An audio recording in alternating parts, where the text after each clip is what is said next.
Assalamu alaikum students, how are you all? Hope you all are fine.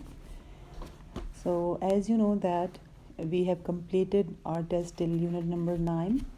Now we are going to start the revision of unit number 8. So these are the book exercises and open page number 79. As you know that this is the exercise about the figures of speech. So we are going to start the definitions of figure of speech. A figure of speech is a word or phrase that has a meaning, something different than its literal meaning.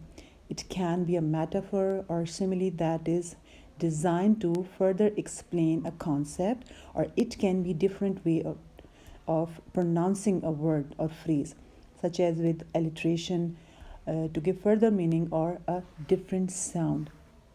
So figures of speech, I'm going to discuss first of all the simile. What is simile?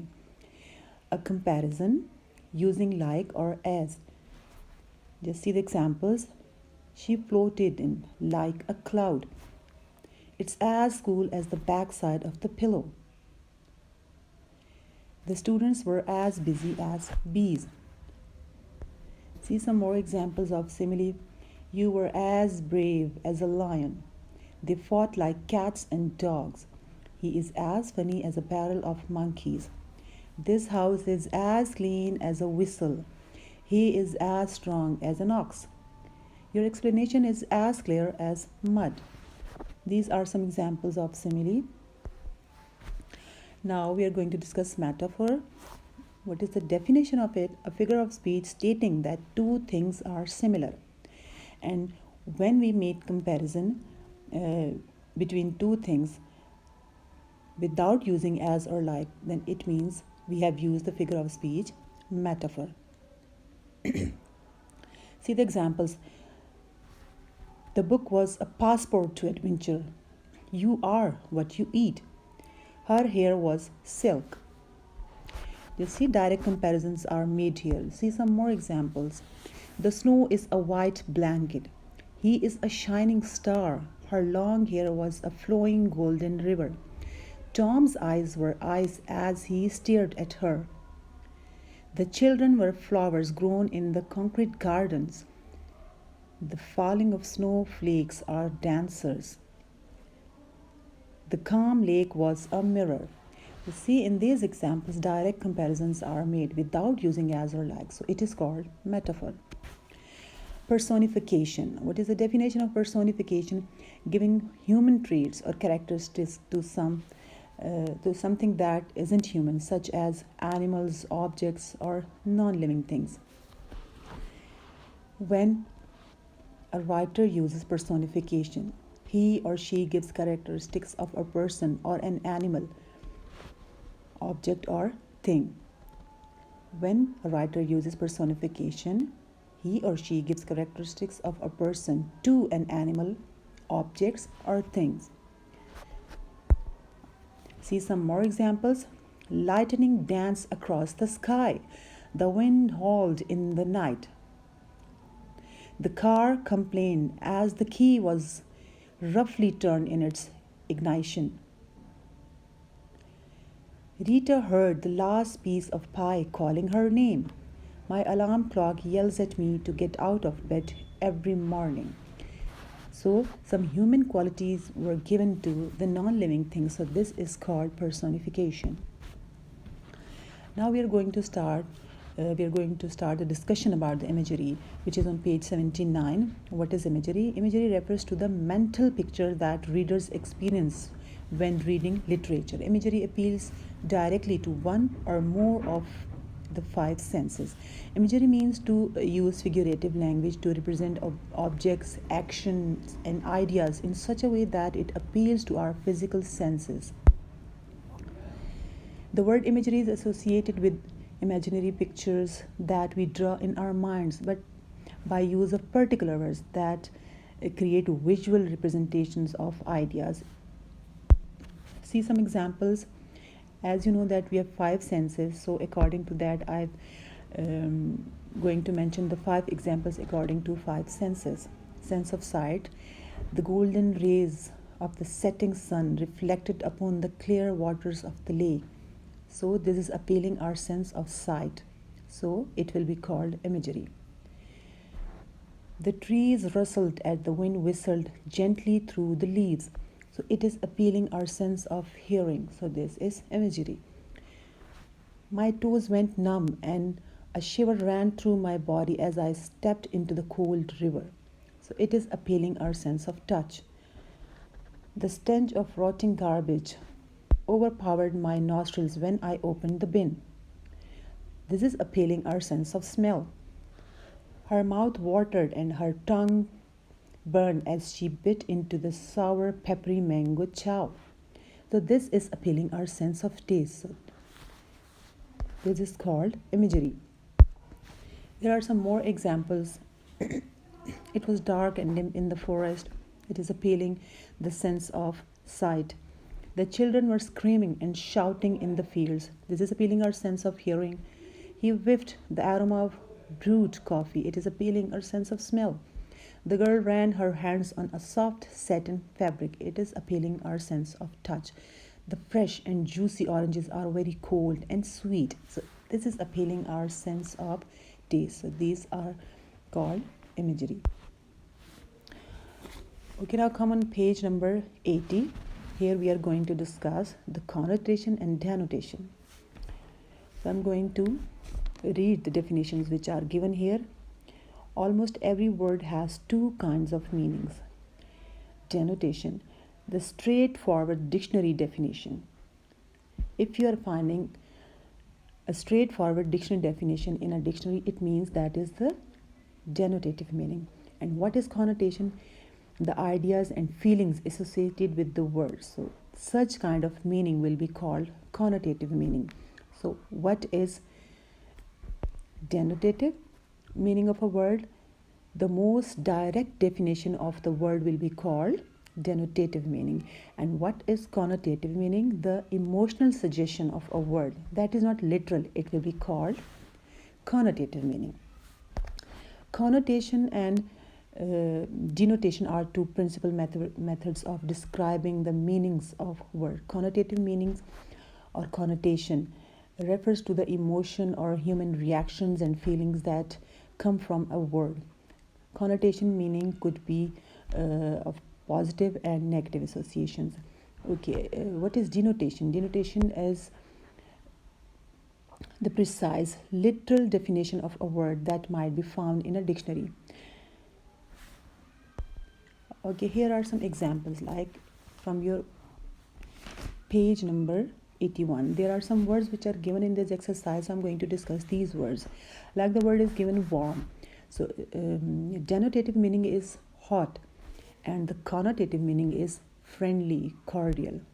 The next word is gale. Its denotative meaning is a strong wind and its connotative meaning is difficulties, problems, hardships.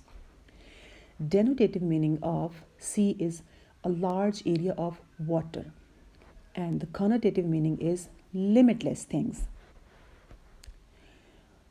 Okay, denotative meaning of extremity is utmost degree and the connotative meaning is limit of something. The denotative meaning of chilliest is coldest and its connotative meaning is difficulties, hardships, problems. Our next exercise is about prepositions. A preposition is a word used before a noun, pronoun, or noun phrase to show direction, time, place, location, relationship, or to introduce an object. Preposition shows a relationship between ideas in a sentence. Prepositions usually answer the question where or when. They often tell the location of a person or an object in time or space. Preposition is a word used to link noun, pronouns, or phrase to other words within a sentence. They act to connect the people, object, time, and location of a sentence. Prepositions are usually short words and they are normally placed directly in front of nouns. I'm going to give you some examples like he sat on the chair.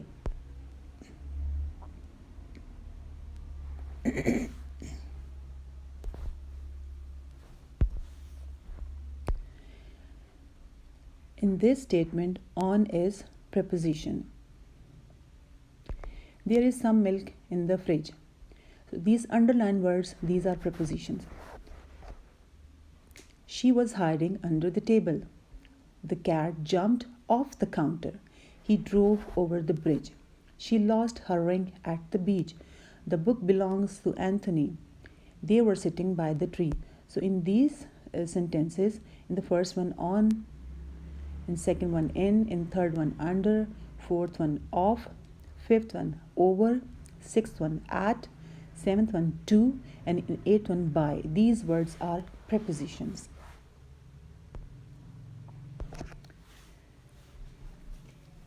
Okay, now we are going to discuss prepositional phrase. A prepositional phrase is a part of a sentence that consists of one preposition and the object it affects. The object of a prepositional phrase can be either a noun, gerund, or clause. Here's an example of prepositional phrase. She caught the bus on time. So the words on time is the prepositional phrase. I'm going to give you some more examples. Okay, how you can identify the prepositional phrase in a sentence. So we need to discuss the definition of it. A prepositional phrase starts with a preposition and ends at noun, pronoun, gerund, or phrase. See number one example: in room, at home, to school.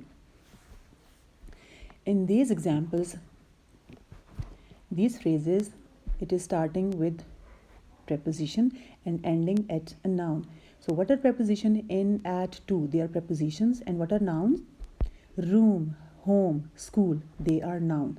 So the phrases which are starting with the preposition and ending at a noun, it will be called prepositional phrase. So see the full sentence: she is at home. So in this sentence, at home is prepositional phrase. Number two, to me, at her, in you, beside them. In these phrases, these are starting with preposition and these phrases are ending at pronouns. To, at, in, beside, these are prepositions, and me, her, you, and them are pronouns. So these will be called prepositional phrases. Just see the example: I believe in you. So in is preposition and you is pronoun.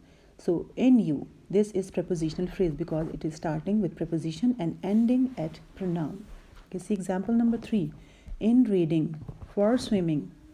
So these are starting with preposition and ending at gerund. What is gerund? It is the fourth form of verb functioning as a noun. In and for, they are prepositions, and reading and swimming, they are gerunds. See the example: I am going for swimming. So the words for swimming, these are preposition. This is prepositional phrase because it is starting with the preposition and ending at gerund, swimming. For swimming is a prepositional phrase. Okay, number 4. A prepositional phrase also starts with preposition and ends at a phrase. Now I'm going to discuss some phrases. In a dirty room, to my school, in informative reading, at my home, in high school. These phrases are starting with preposition and they are having phrases with it. I am in high school now. So the phrase in high school is a prepositional phrase because it is starting with a preposition and it is having phrase high school. So this complete phrases will be called prepositional phrase. See example, next example: she is interested in informative reading. So in is preposition, informative reading is phrase. So in informative reading is prepositional phrase. Your mother is at my home. At is preposition, my home is phrase. So this will be called prepositional phrase. At my home. So this was our last exercise of prepositional phrase. See some more examples. He sat on the chair. On the chair is prepositional phrase. There is some milk in the fridge. In the fridge is prepositional phrase. She was hiding under the table. Under the table is prepositional phrase. The cat jumped off the counter. Off the counter is prepositional phrase. He drove over the bridge. Over the bridge is a prepositional phrase. She lost her ring at the beach. At the beach is prepositional phrase. The book belongs to Anthony. To Anthony is a prepositional phrase. They were sitting by the tree. By the tree is a prepositional phrase. See, these all phrases are starting with preposition, and these phrases are ending at nouns. So this is our